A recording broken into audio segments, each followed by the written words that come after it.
बिस्मिल्लाहिर्रहमानिर्रहीम, अस्सलाम वालेकुम नाज़रीन। आप यूट्यूब चैनल देख रहे हैं। मैं इमरान खान हूँ। वापस अपने रेगुलर स्टूडियो से प्रोग्राम का आगाज़ करते हैं। मैं आउट ऑफ कंट्री था, पाकिस्तान में नहीं था, इस वजह से ये वीलॉग थोड़ा सा लेट हुआ है। बहुत सारे लोग पूछ रहे थे तो मैं आपकी खिदमत में हाज़िर हूँ। अपडेट्स आपके सामने रख देते हैं। सिचुएशन ये है कि इमरान खान साहब ये मैच तकरीबन हारने की तरफ अब जा चुके हैं और उनके अपने लोग मुनहरिफ हो गए, तो फिर इत्तेहादियों से क्या गिला करना और बाकी लोगों से क्या शिकवा करना। अब सिर्फ एक ही सूरत हाल है कि पाकिस्तान की सियासत के अंदर जो जिनको बोतल में बंद करने का तजर्बा है, वो लोग मैदान में आएँ और अपने तजर्बे से फ़ायदा उठाएं तो ये हो सकता है, वरना अब यहाँ से निकलने के इम्कानात बहुत कम हैं। ये पॉलिटिकल माफिया बहुत ताकतवर है और बहुत सारी पार्टियाँ मिलकर इमरान खान के ख़िलाफ़ ये गेम खेल रही हैं। सियासत नंगी हो चुकी है और सबके सामने नंगी हो चुकी है। इमरान खान साहब इस खेल में हार जाएं या जीत जाएं, लेकिन उनका ये एक कारनामा है कि उन्होंने पाकिस्तान के हर बदसूरत चेहरे के ऊपर से नकाब नोच कर उतार दिया है और ये भी बता दिया आखिर में कि किस तरीके से कौन सी वारदात डाली जाती है और पाकिस्तान की अशराफिया कैसे अवाम को हमेशा बेवकूफ़ बनाती रही है। तो बहुत सारी चीज़ें आपके सामने आ गई हैं। ये खेल हारते हारते भी उन्होंने खेल के उसूल और जो खेल के अंदर धांधली होती है वो सबके सामने रख दी है। अब अगर मैं इम्कानात की बात करूं तो इमरान खान साहब के इम्कानात को 25% है। 75% ऐसा है कि उनकी हुकूमत जा सकती है और उनकी हुकूमत जा रही है उन लोगों के ज़रिए से जो कभी उनके थे ही नहीं। यानी जब 2018 का इलेक्शन था तो इमरान खान साहब ने इन लोगों को टिकट दिए। नूर आलम खान पाकिस्तान पीपल्स पार्टी के टिकट के ऊपर सिर्फ 25,000 वोट ले सके। वहाँ से पीटीआई का एक ऐसा आदमी जिसको कोई जानता भी नहीं था, वो 70,000 से ज़ायद वोट लेकर जीता था। और 2018 के इंतखाबात में क्या किया, नूर आलम खान को टिकट दे दिया और अपना बंदा जो है वो कोई भी इंट्रोड्यूस नहीं किया। भाई 70,000 वोट वहाँ पे, 75,000 वोट वहाँ पे पीटीआई का है और पीपल्स पार्टी का 20,000 वोट है, तो आपने नूर आलम खान को टिकट दे दिया, ये आपकी गलती थी। दूसरा, आपने राजा रियाज को दिया टिकट। राजा रियाज जाएं, जाके अपने हल्के में इलेक्शन लड़ें, पता चल जाएगा उनको कितने वोट पड़ते हैं। उन्हें लगा तहरीक इंसाफ हुकूमत में आ रही, उन्होंने अपने ताल्लुकात लगाए, ताल्लुकात काम आए और उनको टिकट मिला और वो पाकिस्तान तहरीक इंसाफ के एमएनए बन गए। वहाँ से अगर किसी और को भी टिकट देते तो मुकाबला था ही नहीं, तहरीक इंसाफ ने वहाँ से जीत जाना था। इसी तरह नवाब वसीर साहब हैं और बहुत सारे एमएनएज हैं जो वहाँ पर मौजूद हैं। फिर जो मखसूस नशिस्तों पर ख़वातीन जीत कर आई, उन्होंने तो किसी हल्के में नहीं जाना, उन्होंने तो आवाम को जाकर जवाब नहीं देना, उन्होंने तो जवाब देना अपनी पार्टी को। लेकिन वो मखसूस नशिस्तों पर जीत कर आई और ऐसी ख़वातीन को नज़रअंदाज किया गया जिन्होंने पाकिस्तान तहरीक इंसाफ के लिए कुर्बानियाँ दी थी, जो धरनों में, जलसों पे, हर जगह पे ख्वार होती रही और पाकिस्तान तहरीक इंसाफ का पैगाम घर घर पहुँचाया। उन ख़वातीन को नज़रअंदाज करके ऐसी ख़वातीन को टिकट दिए गए जिनके पीछे सिफारिश थी। तो फिर अब वो ख़वातीन जो हैं वो अपना रंग दिखा रही हैं, उन्होंने भी छोड़ दिया इमरान खान को। तो पहली गलती तो इमरान खान साहब की अपनी पार्टी की और उनकी अपनी गलती है कि उन्होंने ऐसे लोटों को टिकट दिया जिनका एक रिकॉर्ड था यही काम करने का, वो कोई मुख्तलिफ काम नहीं कर रहे। देखें, मैं नहीं ब्लेम करूंगा उनको जो इमरान खान को छोड़ गए हैं। वजह यह है कि वो तो हमेशा छोड़ते हैं। उन्होंने वही किया जो उनका काम है, जो वो नस्लों से करते आ रहे हैं। उनका काम है, वो लोग कई दहाइयों से यही कर रहे हैं, कभी इस पार्टी में, कभी इस पार्टी में, कभी इस पार्टी में। जहाँ फ़ायदा मिला वहाँ चले गए।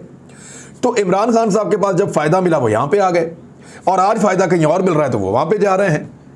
तो बात बड़ी सादा है और सिंपल है। अच्छा, मुमकिन है कि जो मैंने 25% का आपको जिक्र किया, क्योंकि सियासत के अंदर कोई दिल तो होता नहीं है और ना इनका कोई दीन ईमान होता है, तो कोई पता नहीं कल को यही एमएनएस बैठे हों और बैठ के एक प्रेस कॉन्फ्रेंस कर रहे हों कि जनाब हम कल भी इमरान खान के सिपाही थे और आज भी इमरान खान के सिपाही हैं। ये भी हो सकता है, सियासत में तो कुछ भी हो सकता है। तो इसीलिए मैंने 25% का ये मार्जिन रखा है। लेकिन इन गलत लोगों को पहचानने में जो इमरान खान साहब ने और उनकी पार्टी ने गलती की और सिफारिशों के ऊपर ये टिकट दिए गए, ज़ाती ताल्लुकात की बुनियाद के ऊपर इमरान खान साहब की पार्टी के अंदर जो एक कमेटी बनी हुई थी उसने ये टिकट बांटे, बल्कि एक सर्वे करवाया करते थे मिलजुल कर और इमरान खान साहब को रिपोर्ट देते थे, जनाब ये जीत रहा है और ये हार रहा है। अब इमरान खान साहब तो हल्के में नहीं जाते थे, मीडिया कुछ और बताता था, वहाँ से कोई और रिपोर्ट आती थी और टिकट किसी और को मिल जाता था। तो इस तरीके से ट्रैप करके ये सारा मामला हुआ था। अब वही सारे लोग हैं 20-25, और ये और लोग भी हैं, ये इतने नहीं हैं, बहुत सारे लोग आज इमरान खान के साथ अभी खड़े हैं, लेकिन वो इसलिए खड़े हैं कि उनको अभी तक नून लीग का या दूसरी पार्टियों का टिकट ऑफर नहीं हुआ। जब उन्हें ऑफर हो जाएगा टिकट भी और टिकट के साथ पैसा भी, तो फिर वो उधर चले जाएंगे। मखसूस नशिस्तों वाली जो खवातीन हैं, उन्हें ये पता था कि अगले इंतखाबात में इमरान खान साहब ने उनको मखसूस नशिस्त में प्रायोरिटी नहीं देनी, तो उन्होंने गारंटी ली दूसरी पार्टी से कि आप हमें प्रायोरिटी पे रख लें, चाहे नीचे रख लें, अपनी खवातीन के बाद आप हमें मौका दे दें, हमें MNA बना दें। और अभी उनको ये लगा कि अगर पैसा इकट्ठा हो जाए तो बहुत अच्छी बात है। वहाँ पे मीडिया के नुमाइंदगान को बुलाया गया, मीडिया के नामों का जो शॉर्ट लिस्ट किया गया है कि किन मीडिया वालों को बुलाना है, वो भी एक मीडिया वाले ने ही किया है पीपल्स पार्टी के साथ मिलकर। और ये सारा इवेंट प्लान किया गया है कि सिंध हाउस के अंदर जो कुछ भी हो रहा है, ये सारा कुछ मंजर आम पे ले आए, तो इसी में बचत है। इन लोगों के बयानात जो हैं वो टीवी पे दिखाने चाहिए। तो हामिद मीर का एक जियो के ऊपर क्लिप चल रहा था, जिसमें राजा रियाज ने जिस वक्त ये कहने की कोशिश की कि अभी और MNAs भी हैं और वो भी आ सकते हैं, लेकिन उनका नून लीग के साथ अभी तक मामला, और साथ ही जियो ने कट कर दिया और एंकर ने ऊपर से बोलना शुरू कर दिया। तो मीडिया भी इसके अंदर इन्वॉल्व है, मीडिया के लोग भी इन्वॉल्व हैं, मीडिया हाउसेज भी इन्वॉल्व हैं, पॉलिटिकल पार्टीज भी इन्वॉल्व हैं। इस वक्त अगर आप देखें गेम क्या हो रहा है, इस वक्त सिर्फ ये है कि Imran Khan versus all the parties. एक तरफ इमरान खान खड़ा है, बाकी तरफ सारी पार्टीज खड़ी, मीडिया खड़ा है, बहुत बड़े तगड़े लोग खड़े हैं। वो लोग जो मुक्तदर हल्के हैं, जो बहुत ताकतवर हैं, वो भी इमरान खान के साथ इस दफ़ा नहीं खड़े और उसको सपोर्ट नहीं कर रहे। ये लोग आइंदा भी यही करते रहेंगे। जिनको इमरान खान साहब ने अपने साथ मिलाया था, आज वो छोड़ गए हैं, वो जिस पार्टी में जा रहे हैं वो आइंदा भी यही करेंगे, उस पार्टी को भी ऐसे ही छोड़कर जाएंगे। और ये गलती इमरान खान साहब की थी, उनको इसका खुमियाजा भुगतना पड़ेगा। और इससे सीखने के लिए ये है कि अब बजाय इसके कि इमरान खान साहब भी उसी गंदे गेम का हिस्सा बने, यानी ये तो बहुत बुरा है कि इमरान खान साहब के MNAs को ले जाकर सिंध हाउस में बिठाया जाए, उनसे जरदारी साहब, बिलावल साहब और PMLN के लोग जो हैं वो मुलाकातें करें। लेकिन क्या ये अच्छा है कि PMLN के टिकट पे जीतने वालों से उस्मान बुज़दार या इमरान खान साहब की पार्टी के लोग मिले या उनकी क़यादत मिले PTI की? ये भी उतना ही बुरा है जितना वो बुरा है। तो इस गंदे खेल से अपने आप को बाहर रखें। इस खेल का इमरान खान साहब अभी तक हिस्सा नहीं बने, तो आइंदा भी इसका हिस्सा ना बने। कुछ लोग कंपैरिजन कर रहे हैं कि जहांगीर तरीन भी जहाज़ भर भर के लेके जाते थे, तो वो जो जहाज़ भरकर लेकर जाते थे ना, उनको कोई इस्तेमाल नहीं किया था कि वो PMLN की टिकट से जीत कर आए हुए थे। ये इलेक्शन से पहले की बात है। दूसरी पार्टियों के लोग इमरान खान को ज्वाइन कर रहे थे और उन्होंने बल्ले के निशान पे इलेक्शन लड़ना था, और वो कोई नवाज शरीफ के खिलाफ या शाहिद खकान अब्बासी के खिलाफ तहरीक अदम एतमाद के लिए बंदे नहीं तोड़े गए थे, बल्कि उनको टिकट दिया था कि जाओ जाकर मेरे टिकट पे इलेक्शन लड़ो, जीत कर आओ, ये वोट मेरी अमानत है आपके पास या पब्लिक की। उसमें और इसमें फ़र्क है। आप इन दोनों को इकट्ठा नहीं कर सकते। आज़ाद उम्मीदवार जब इलेक्शन के बाद जीतते हैं तो वो ज़्यादातर जो हुकूमत बन रही होती है उसके अंदर शामिल हो जाते हैं। पूरे पाकिस्तान में यही होता है, दुनिया में यही होता है। आज़ाद उम्मीदवार जब जीत जाता है तो वो जो हुकूमत बन रही होती है ज़्यादातर उसका हिस्सा बन जाता है। तो इसी तरह हुआ, पाकिस्तान तहरीक इंसाफ ने जहाज़ चलाया, जहाँ जहाँ आज़ाद उम्मीदवार जीता था उसको लाकर इमरान खान साहब को मिलाया, पटका पहनाया और उसको जो है वो PTI के अंदर शामिल कर दिए। तो ये तो एक नॉर्मल रूटीन का मामला है। अगले इलेक्शन में फिर आज़ाद उम्मीदवार जीतेंगे, जिसकी हुकूमत बन रही होगी उसके साथ जाकर शामिल हो जाएंगे, चाहे पीपल्स पार्टी हो चाहे नून लीग हो। हमेशा ये होता रहा है। लेकिन सिटिंग गवर्नमेंट के MNAs जो उनके इंतखाबी निशान पर जीत कर आए, उनको तोड़ना और तोड़कर उसी हुकूमत के खिलाफ तहरीक अदम एतमाद लेकर आना, ये हॉर्स ट्रेडिंग और फ्लोर क्रॉसिंग, ये वो चीज़ें हैं ये जो अब की जा रही हैं। इस पे कानूनी ऑप्शन में आपको बता देता हूँ, बाबर एवान कुछ भी कहें, इमरान खान कुछ भी कहें, जब तक कोई बंदा वोट नहीं डालता उसके ऊपर कोई क्लॉज या कोई कानून नहीं लग सकता। ये लोग जाकर वोट डालेंगे, इमरान खान साहब के खिलाफ डालेंगे, तो फिर इनके ऊपर क्लॉज लग जाएगी, ये नाअहल हो जाएंगे, डी-सीट हो जाएंगे। लेकिन अगर ये लोग वोट नहीं डालेंगे तो फिर ये बच जाएंगे। तो इस तरीके से इनके ऊपर कोई कदगन नहीं है। इनको पहुंचाना अपोजिशन की जिम्मेदारी है, वो इनको लेकर जाएंगे। इनको रोकना इमरान खान की जिम्मेदारी है, वो कैसे रोकते हैं ये देखना है। लेकिन मेरे ख्याल में पाकिस्तान तहरीक इंसाफ को किसी किस्म का लोग मशवरा दे रहे हैं कि गवर्नर राज लगा दें, नहीं लगाना चाहिए, किसी को भी हीरो नहीं बनाना चाहिए। इन सारी पॉलिटिकल पार्टीज का मुकाबला उसूल के साथ करना चाहिए। हार जाए कोई बात नहीं, जीत जाए कोई बात नहीं, ग्रेस के साथ हार जाए।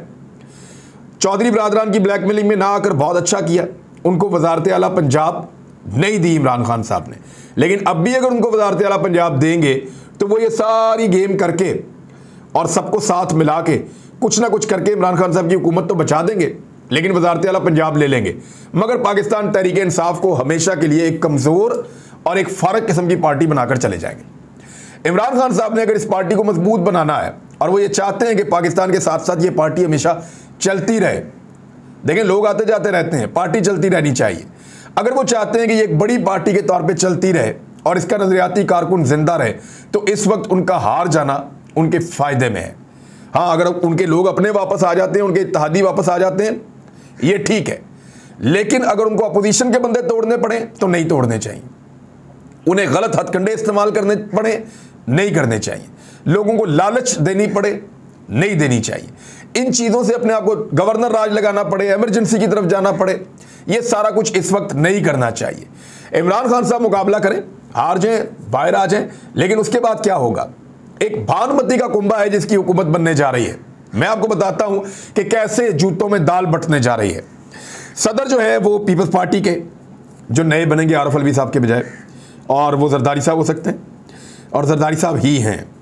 वज़ीर आज़म शहबाज शरीफ साहब, दाखिला की वजारत जो है वो काफ लीग और पीपल्स पार्टी दोनों मांग रहे हैं। खारजा की वजारत जो है वो PMLN अपने पास रखेगी। दिफा की वजारत जो है वो काफ लीग को दी जा सकती है, दाखिला और दिफा के अंदर एक पीपल्स पार्टी और एक काफ लीग को मिल सकती है, उनको ये ऑफर की गई है। ख़जाना की वजारत PMLN के पास रहेगी। रेलवे की वजारत जो है वो PMLN के पास रहेगी।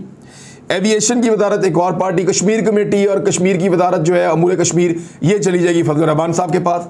सियाहत भी उधर चली जाएगी। तो इस तरह मुख्तलिफ वजारतों की बंदर बांट भी इन्होंने तय कर ली है। गवर्नर पंजाब जो है वो ये ऑफर किया गया है कि काफ लीग अगर वज़ीर आला पंजाब हमजा शहबाज को बनने दें तो फिर काफ लीग को गवर्नर पंजाब का इजाफी ओहदा भी मिल जाएगा और ज़्यादा वजारतें भी मिल जाएंगी, जबकि MQM को गवर्नर सिंध का ओहदा, पोर्ट एंड शिपिंग की वजारत और इसके अलावा दीगर चीज़ें जो है वो ऑफर की गई हैं। गवर्नर जो है खैबर पख्तूनख्वा के और बलूचिस्तान के, उसके लिए फजल रहमान साहब को और बलूचिस्तान अवामी पार्टी को जो है वो ऑफर्स की गई हैं। तो जब इस किस्म का एक अजीबो गरीब बंदर बांट होगी, ऐसा सिनेरियो बनेगा, तो आप सोचें कि ये कैसी हुकूमत होगी जो बनने जा रही है। इस हुकूमत के लिए बड़े चैलेंजेस होंगे इनके अपने अंदर। ये तमाम वो पॉलिटिकल पार्टीज हैं जो इमरान खान की डसी हुई हैं, ये तमाम वो पॉलिटिकल पार्टीज हैं जो इमरान खान से शदीद नाराज हैं और उससे नफरत करती हैं, और इमरान खान साहब एक तरफ अकेले हो जाएंगे और ये सब एक तरफ आ जाएंगे। लेकिन मजे की बात यह है कि इन तमाम पॉलिटिकल पार्टीज के आपस में बहुत पुराने दहाइयों पर मबनी झगड़े हैं, जो झगड़े जो हैं वो अभी तक खत्म नहीं हुए। आप अगले 3 महीने के अंदर अगर इनकी हुकूमत बन गई, देखिए अभी मैं अगर इसलिए लगा रहा हूं कि इमरान खान साहब स्टिल वज़ीर आज़म पाकिस्तान है और उनके करीबी हल्के ये कह रहे हैं कि वो शेयर नहीं कर रहे, लेकिन वो ये कह रहे हैं कि उनके हाथ में अभी कार्ड्स बाकी हैं, और इमरान खान साहब का ये कहना है कि अभी मैं अपनी हिकमत अमली को डिस्क्लोज नहीं कर रहा, मैं अभी नहीं बता रहा कि मैं क्या करना चाहता हूं या मेरे पास क्या है, लेकिन वक्त आने पर मैं वो कार्ड्स शो करूंगा जो मेरे पास हैं और फिर सब हैरान हो जाएंगे। ये इमरान खान साहब का कहना है। मे बी वो एक माइंड गेम खेल रहे हैं, उनके पास कुछ ना हो, या मे बी उनके पास कुछ हो भी सकता है, कोई हिकमत अमली हो सकती है, लेट्स सी। लेकिन उनके नीचे से उनके अपने मेंबरान को निकालने के बाद ज़मीन कुछ हद तक खिसक गई है, और अब इन्हीं मेंबर्स की वापसी की सूरत में उनका रिवाइवल हो सकता है, अदरवाइज बहुत मुश्किल हो जाएगा। 10 के करीब बंदे तो ऐसे हैं जो कहते हैं जी आज आप उस्मान बुज़दार को हटाएं, हम इमरान खान साहब आपके साथ खड़े हैं, लेकिन अब उस्मान बुज़दार को हटा के पंजाब में दूसरा वज़ीर आला लाना मुमकिन नहीं रहा, क्योंकि अब सब अपना अपना वज़ीर आला पेश करेंगे, जनाब मेरा वज़ीर आला, मेरा वज़ीर आला, मेरा वज़ीर आला। तो अब मेरे ख्याल में उस्मान बुज़दार को हटाना भी इमरान खान साहब के लिए एक दानिशमंदी नहीं होगी। वो लोग जो कह रहे हैं कि गेम ओवर हो गया, मेरे ख्याल में अभी तक नहीं हुआ। सियासत में कुछ भी हो सकता है। 24 और 25 तारीख, ये 2 तारीखें आप लिख कर रखें, बहुत अहम हैं, और अभी कुछ और हलकों में भी फैसले होना बाकी हैं। यानी अगर इमरान खान साहब को हटाते हैं तो आएगा कौन? आसिफ अली जरदारी, नवाज शरीफ, फजल रहमान, ये वो लोग हैं जिनका पाकिस्तान के मुख्तदर हलकों के साथ बहुत खौफनाक किस्म का पंगा रहा है पिछले 3-4 साल के दौरान, बल्कि 5 साल से। और इन लोगों के साथ कैसे काम करेंगे इदारे, ये खुद एक बहुत बड़ा सवाल है। और इदारे भी इस बात की असेसमेंट कर रहे हैं, उनकी भी इस चीज़ के ऊपर नज़र है, लेकिन वो अपने आप को मैक्सिमम इस सियासत से बाहर रखना चाहते हैं। उनका दावा भी ये है कि वो इस खेल का हिस्सा नहीं है। उनका ये कहना है कि ना वो हुकूमत की तरफ खड़े हैं, ना वो अपोजिशन की तरफ खड़े हैं, बल्कि वो अपने आप को न्यूट्रल कह रहे हैं इस वक्त, कि हमारा कोई हिस्सा किसी के साथ इस वक्त नहीं है। अब मैं ज़रा आम लोगों से बात करना चाहता हूँ जो हमारे पाकिस्तानी हैं। देखिए, जितने लोग ब्लैकमेल करते हैं पॉलिटिकल पार्टीज़ को, और हर दफ़ा किसी ना किसी पॉलिटिकल पार्टी को ब्लैकमेल करते हैं, हर दफ़ा एक नई पार्टी का टिकट लेकर आ जाते हैं आपके पास और वोट आपसे मांगते हैं।